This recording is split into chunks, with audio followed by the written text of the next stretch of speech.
Guys, magandang araw po sa inyong lahat. My name is Jem and welcome back dito po sa aking YouTube channel.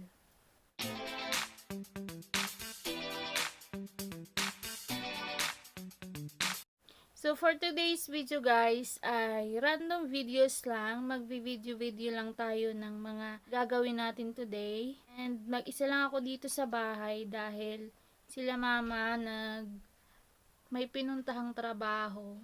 Nagbabalat ng mais. So, magbibideo lang tayo ng kung ano-ano lang dito sa bahay. So, time check, it's 8 a.m. Katatapos ko lang maglinis, magwalis ng bakuran, magbunot ng sahig, and then, almusal. So, and dito sa bukid, sobrang agang mag-prepare ng tanghalian kasi maghahanap ka pa sa paligid ng kung ano-anong pwedeng gawin na ulam. So, ngayon, 8 a.m. na. So, magsasaing na tayo and then magluluto ng ulam. And then later, mga 9 a.m., magbibilad tayo ng palay kasi meron ako ditong isang sako na palay. Ibibilad ko para mapagawa natin na bigas. So, samahan niyo po ako sa aking video today and just keep on watching para naman po makita nyo kung ano yung mga karaniwang ginagawa namin dito sa bukid kasi 'di ba sobrang layo namin sa lungsod. So, wala kaming ibang ginagawa.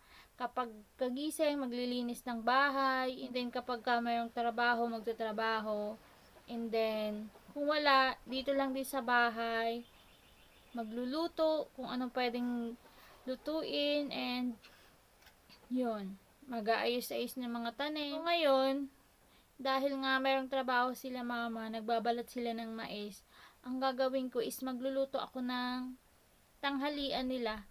Kasi, kuha na lang sila ng pagkain dito kapag katanghali.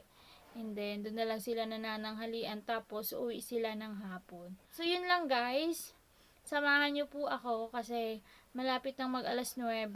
So, magsasaing na tayo dahil baka mga 10:30 kunin na nila yung pagkain nila. So, yun guys. Samahan nyo po ako.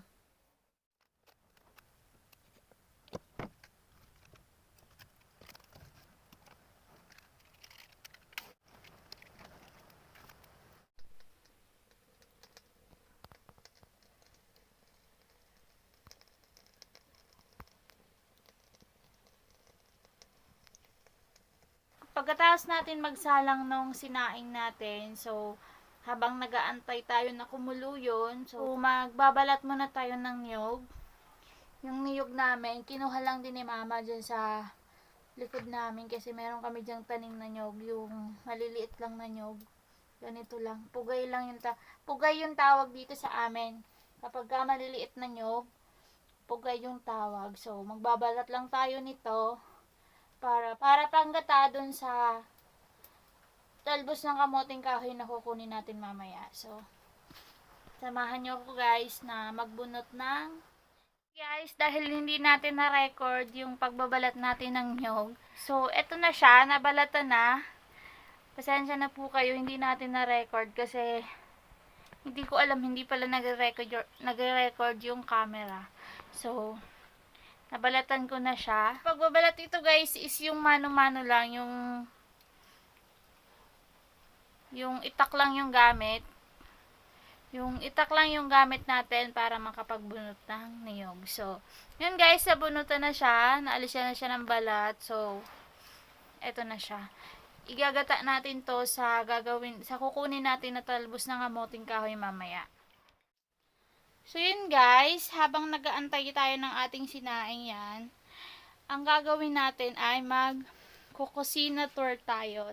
Papakita ko sa inyo yung aming kusina na sobrang bukid version pa talaga siya. So, dahil wala pa tayong pagpagawa ng kusinang maganda, ito yung kusina natin. So, sa bukid naman, ito yung karaniwang talaga makikita mo na mga kusina.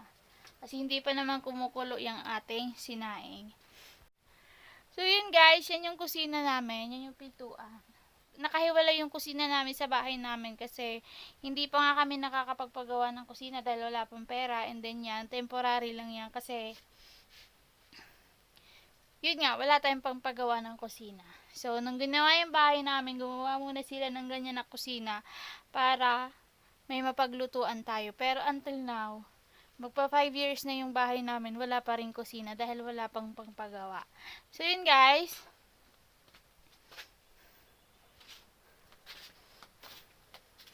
Ito yung pintuan namin. Diba? Sobrang ano niyan. Matibay yan. Si mama lang gumawa niyan.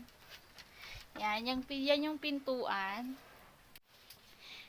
Ito naman ay yung lalagyanan namin ng sibuyas, bawang, and then luya, yung tuyo. Minsan kapag meron tinapa, dito nilalagay. Yan yung mga lalagyan na namin ng sangkap. And then, dito naman yung aming saingan. And then, ito, lutuan ng gulay. Dito nilalagay yung kawali kasi malaki. Dito pwede naman, kaya lang laging dito kasi dito talaga siya. Dito talaga siya nilalagay. Kasi mas maganda kung dito. Lalo kung maramihan. Kasi yung kawali dyan is talagang nakasukat siya para dyan. So, dito yung saingan, dito yung kawali. And then, syempre, ito yung aming lalagyan ng kapag ka naluto niya, dito ilalagay yung kawali. Para yung uling nandito lang, hindi dito sa mga ganito. Pero mauling pa din naman. Pero at least konti lang iuling dito, dahil dito lang yung uling. And then, yan lang. Ito mga kuhaan ng nyog. Mga bao yan. Pinanggagatong din yan kapag ka maraming niluluto. And then, ito lalagyan namin ng mga panggatong. Lagi yung puno. Ngayon lang kasi may trabaho si mama, hindi nalalagyan ng panggatong. Yan. Ito naman, dito sa baba, panggatong pa din yan. And then, ito. Takuri namin, initan ng tubig. Yan yung kawali namin, sobrang itim ng ilalim. Hindi ito kasirola. Binutasan ko na to guys. Pero alam niyo tong kasirola na to, sobrang tagal na nito. Mga 30 years na or more than 30 years na tong kasirola na to. Kaya lang ngayon, sira na din siya. Tsaka binutasan ko na siya. Oh. Kasi hindi na siya nagagamit. Pero more than 30 years na yan. And then ito yung ilawan namin, yung gas, lighter, posporo para sa pag ito pang lagay kapag maggagatong ka. Yan. And then ito naman yung aming mga oil, mga sili na may suka. Sobrang sarap nito guys kapag ka nagluluto ng pansit. Bitchin, tsaka to lalagyan na namin ng asin. And then ito, toyo, suka ng niyog. Galing sa tuba, suka ng niyog yan. Masarap din yan, nilalagay sa mga panluto-luto. Ito toyo, ito suka. Ito lalagyan na ng mantika, wala ng mantika. So yan. Yan ang aming mga lalagyanan ng malalaking kutsara. And then, syempre, ito yung aming hugasan. Ito yung bukid version ng lababo. Hindi ko alam kung anong tawag nito sa Tagalog. Kalimutan ko pero may tawag dito. Kaya lang sa amin, dito sa Bicol Rinconada, ang tawag is bangkirahan. Hindi ko alam, basta may Tagalog nito, hindi ko maalala kung anong Tagalog nito. Yan, lalagyanan ng tubig. And then, ito yung lalagyanan namin ng mga plato. Yan. Ito yung aming sobrang tagal ng termos. Sira na siya guys. Yan. And then, ito yung kudkudan ng nyog. Yan. Mamaya, makukudkod tayo ng niyog. And then, yan, mga kung anik-anik lang ni mama. And then, ito lalagyan niya ng mga tubig na inumin. Yan, kasi nag-iigib lang kami dun sa igiban. Yung pinakita ko sa inyo na video, yun. Yan. And then, syempre, hindi nawawala yung aming nara na lamisa. Charot lang. Hindi to nara, guys. Ano lang to, pinagtagpi na lamesa. Yan, sobrang baba pa, walang magkasya na upuan. Dahil, hindi ko alam ba't ganito kababa yung mesa namin. Siguro dahil mababa lang yung bahay namin. So, walang magkasya na upuan na pwede kang umupo, nakakain dyan. So, yun. Pero, ito lang yung nagkasya na upuan. Yan, sobrang baba. Yan lang yung nagkakasya na upuan na pwede kang kumain dyan sa mesa na yan dahil nga sobrang baba. Yan, pinagtagpi lang yan na plywood. Dati may mantel din to, kaya lang ngayon walang pambiling mantel, so wala muna siyang mantel. Saka na lang pag meron ng pera at bibili tayo ng mantel. So, yun lang. Ito upuan. Kapag ka magluluto, na habang nag-aantay na, kaupo-upo ka dyan. So, yun. So, yun guys, nakita nyo na yung aming munting kusina kung saan kami nagluluto-luto ng aming mga pagkain sa araw-araw. So, ngayon, manguha na tayo ng talbos ng kamoting kahoy na gagawin natin pang ulam dahil tanghali. Samahan nyo ko guys na manguha ng kamoting kahoy. Dito lang sa paligid, sa gilid ng bahay namin. So, yun guys, nakakuha na tayo ng kamuting kahoy, talbos ng kamuting kahoy. Hindi nga ako nag-video kanina kasi mainit na. So, yan. Lalagyan natin ng konting asin para mabilis siya madurog.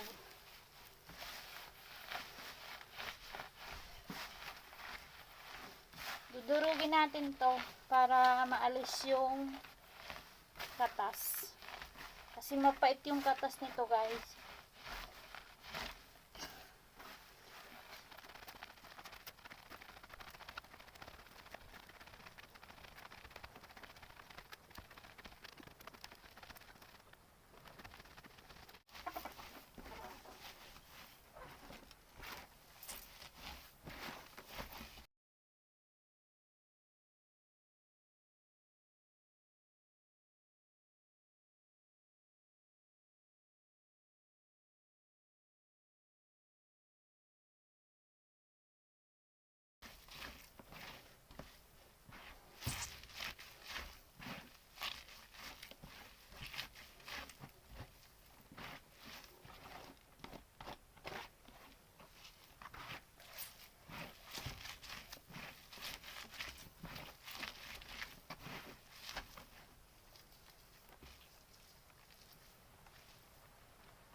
Ito na.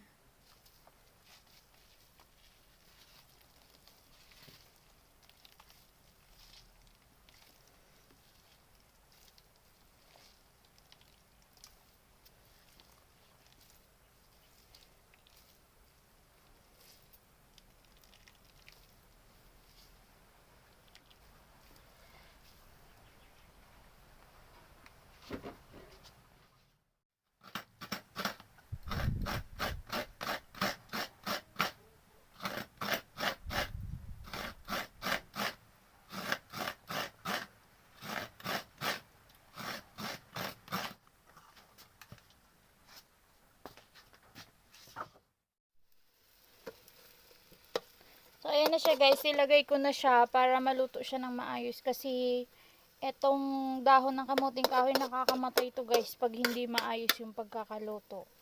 So, nilagyan natin ng maraming gata para maayos yung pagkakaluto niya. Para lutong-luto talaga siya. Lalagyan na lang natin siya ng yung unang gata. Yan ilalagay natin kapag luto na yung kamuting kahoy.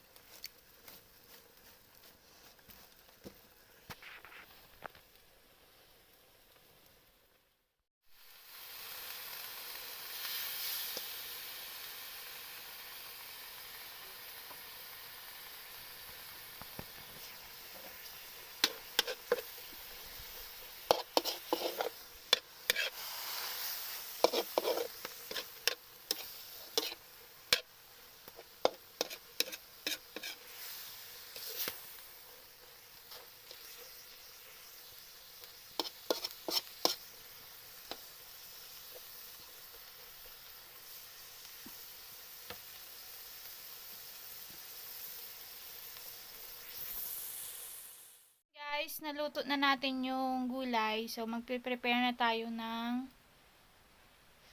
tanghalian nila mama. Kasi 10 a.m. na. Kukuha na yun ng pagkain nila.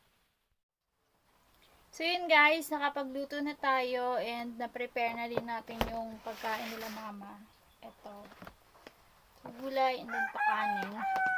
So, maglalabas na sana ako ng palay. Ang kaso umuulan ngayon. So, siguro bukas na lang tayo magbibilad ng palay kasi nga, yun, umuulan. Yung paglalagyan ko pa naman ng trapal carpet. So, basa na yun. So, hindi na tayo makakapagbilad ng palay. Kaya mga 9 a.m. na ako maglalabas ng palay kasi pinapatayo ko pa yung carpet. Ang kaso, nung maglalabas na tayo ng palay, umulan na. So, basa na naman yung carpet. So, bukas na lang tayo magbibilad ng palay. Baka hindi na tayo makapagbilad ngayon kasi naulan nga.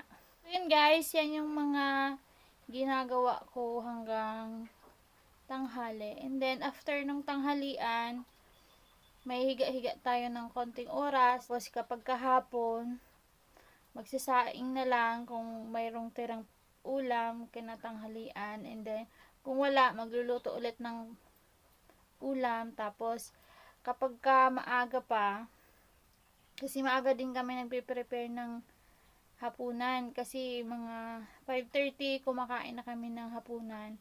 So yun, kapag ka nakapagluto tayo ng maaga, ang ginagawa ko, nagtatanggal-tanggal ako ng damo dun sa taniman ko, dun sa tanim ko na talong ngayon.